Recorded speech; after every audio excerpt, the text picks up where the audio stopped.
Улсын хурлын дарга эрхэм гишүүдээ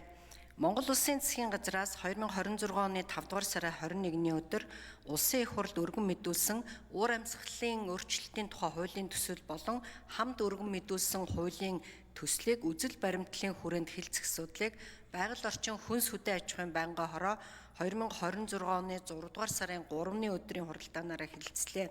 Хууль санаачлагч хүлэмжийнхэн ялгарлыг бууруулах, тогтвортой хөгжлийн зорилтод нийцсэн уур амьсгалын өөрчлөлтийг сааруулах, түүнд дасан зохицох болон даван туулах бодлого, үйл ажиллагааг хэрэгжүүлэх цогц судалгаа, мэдээллийн санг бүрдүүлэх, ногоон санхүүжилтийн тогтолцоог хөгжүүлэх, төрийн байгууллагын чиг үүрэг, бүтэц зохион байгуулалтыг оновчтой болгох, салбар дундын уялдаа холбоог зохицуулах эрх зүйн үндсийг бүрдүүлэх зорилгоор уг хуулийн төслийг боловсруулсан байна.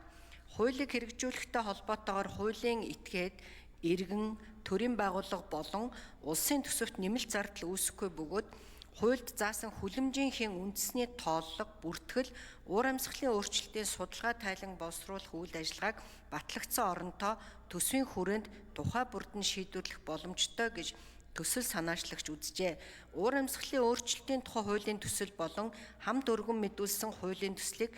парламент цэцэг хэмээн цахим хуудасд байршуулж иргэд олон нийтийн саналыг авч байна. Хуулийн төслийг байнгын хорооны хуралдаанаар хэлцэх үед Улсын их хурлын гишүүн С. Ганбаатар үндэсний зохицуулагч байгууллагын үйл ажиллагааны үр дүн, хоёр талт болон олон талт карбон зах зээлийн хүрээнд хэрэгжих төсөл хөтөлбөрүүдийн судалгааг хийсэн эсэх, газартай холбоотой карбон кредитийн зохицуултыг хэрхэн шийдвэрлэх талаар асуулт асууж хариулт авлаа.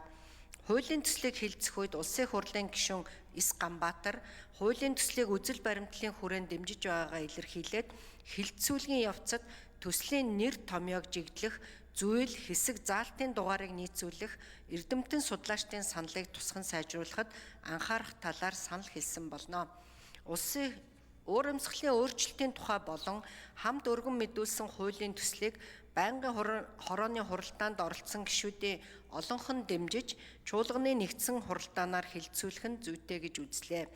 Улсын их хурлын эрхэм гишүүдээ уур амьсгалын өөрчлөлтийн тухай хуулийн төсөл болон хамт өргөн мэдүүлсэн агаарын тухай хуульд өөрчлөлт оруулах тухай, барилгын тухай хуульд нэмэлт өөрчлөлт оруулах тухай, хот байгуулалтын тухай хуульд нэмэлт өөрчлөлт оруулах тухай, тариалангийн тухай хуульд нэмэлт өөрчлөлт оруулах тухай, байгаль орчныг хамгаалах тухай хуульд нэмэлт оруулах тухай, аж ахуйн нэгжийн орлогын албан татварын тухай хуульд нэмэлт оруулах тухай, олон улсын гэрээний тухай хуульд нэмэлт оруулах тухай, эрчим хүч хэмнэлтийн тухай хуульд нэмэлт оруулах тухай, гамшигаас хамгаалахтай хуульд өөрчлөлт оруулах тухай, статистикийн тухай хуульд нэмэлт оруулах тухай, уур амьсгалын өөрчлөлтийн тухай хуулийг дагаж мөрдөж журмын тухай хуулийн төслийн хэлцэх хэсэг талаарх байгаль орчин хүнс хөдөө аж ахуйн байнгын хорооны санал дүгнэлтийг хэлэлцэн шийдвэрлэж өгөхийг та бүхнээс хүсье. Анхаарал тавьсанд баярлалаа.